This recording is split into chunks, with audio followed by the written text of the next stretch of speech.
BJP വലിയ പ്രതീക്ഷ വെച്ച് പുലർത്താത്ത മണ്ഡലങ്ങളിൽ എന്നാൽ അവിടെ വിജയിക്കുമെന്നൊരു പ്രതീക്ഷ വെച്ച് പുലർത്തിയ മണ്ഡലങ്ങളിൽ ഒന്നായിരുന്നു പത്തനംതിട്ട. അവസാന നിമിഷങ്ങളിൽ കയറി വന്ന രണ്ട് മണ്ഡലങ്ങളുണ്ട് കേരളത്തിൽ. ഒന്നത് ആലപ്പുഴയും മറ്റൊന്ന് പത്തനംതിട്ടയുമാണ്. പത്തനംതിട്ടയിൽ BJPക്ക് വലിയ മുന്നേറ്റം ഉണ്ടാക്കാൻ കഴിയും. BJP കറുത്ത കുതിരയാകും എന്ന് തന്നെയാണ് പുറത്തു വരുന്ന വിവരം. കാരണം ഇന്നലെ വോട്ടെടുപ്പ് തുടങ്ങിയപ്പോൾ തന്നെ ആന്റണി ഒരു വലിയ ആരോപണമായി മാധ്യമങ്ങൾക്ക് മുമ്പിൽ വന്നിരുന്നു.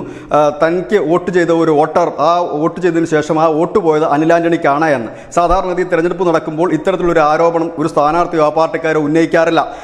ഒടുവിൽ ഈ പരാതി നൽകിയ വോട്ടർ ഈ പരാതി പിൻവലിക്കുന്ന ഒരു സാഹചര്യവും ഉണ്ടായി. പിന്നീട് ആന്റണി ഇന്ന് പറഞ്ഞിരിക്കുന്നത് CPM-ഉം BJP-യും തമ്മിൽ പത്തനംതിട്ടയിൽ ഡീൽ നടന്നു എന്നാണ്. പക്ഷേ മനസ്സിലാക്കാൻ കഴിയുന്നത് കോൺഗ്രസിനകത്ത് വലിയ രീതിയിലുള്ള ഗ്രൂപ്പിസം ഉണ്ടായിരുന്നു. അത് പരസ്യമായി തന്നെയുള്ള ഗ്രൂപ്പിസമായിരുന്നു. കോൺഗ്രസിന്റെ ശക്തി കേന്ദ്രങ്ങളിലൊന്നും തന്നെ വലിയ രീതിയിൽ പോളിംഗ് നടന്നിട്ടില്ല, പലരും വോട്ട് ചെയ്തിട്ടില്ല എന്നാണ് വിലയിരുത്തുന്നത്. എന്നാൽ കോൺഗ്രസ് പറയുന്നത് CPM-ഉം അതേ രീതിയിലായിരുന്നു, ഒരു മന്ദഗതിയിലായിരുന്നു CPM-ന്റെ പത്തനംതിട്ടയിലെ പ്രവർത്തനം. CPM-ന്റെ ശക്തി കേന്ദ്രങ്ങളും അത്ര ആവേശത്തോടെ വോട്ടിംഗ് നടന്നിട്ടില്ല എന്ന് പറയുന്നു.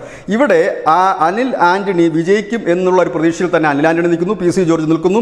അവർ പറയുന്ന ഒരു കാര്യം, ക്രിസ്തീയ വോട്ടുകൾ കഴിഞ്ഞ തവണ ആന്റണിക്ക് പോയ ക്രിസ്തീയ വോട്ടുകൾ ഇത്തവണ അനിൽ ആന്റണിക്ക് ലഭിക്കുക തന്നെ ചെയ്യും എന്ന് പറയുന്നു. അനിൽ ആന്റണി പറയുന്നത് തോൽവിക്ക് ശേഷം പറയേണ്ട കാര്യങ്ങളാണ് ആന്റണി ഇപ്പോൾ പറയുന്നത്. ഏതായാലും പത്തനംതിട്ട BJPക്ക് വലിയ പ്രതീക്ഷ നൽകുന്ന കാര്യങ്ങളാണ് ഇപ്പോൾ പുറത്തു വരുന്നത്. ഏതായാലും അതിൻ്റെ അവലോകനങ്ങളിലേക്കൊന്നും ഒരു രാഷ്ട്രീയ പാർട്ടിയും ഇതുവരെ കടന്നിട്ടില്ല.